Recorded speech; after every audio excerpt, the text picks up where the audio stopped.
this video, we'll show you how to define equipment for testing in the CAPTAN software. First, enter the workplace environment.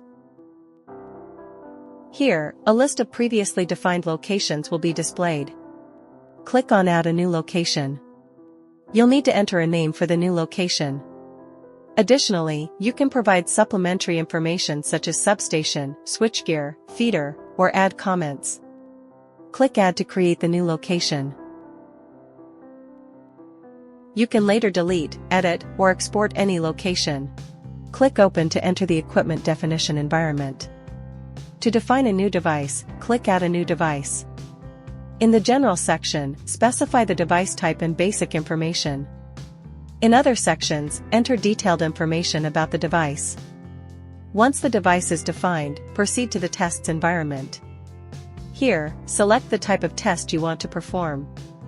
For example, you can choose tangent delta measurement or no load current. Enter a name for the test and click Add. Click Open to enter the test configuration environment.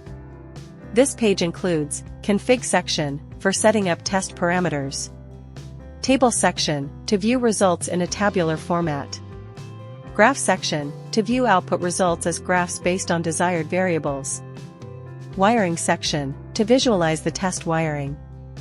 The config section is divided into three parts: frequency, voltage, and mode.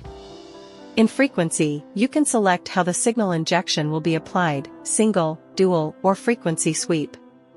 In voltage, choose between single or tip-up injection modes. And finally, in the mode section, select the target capacitor.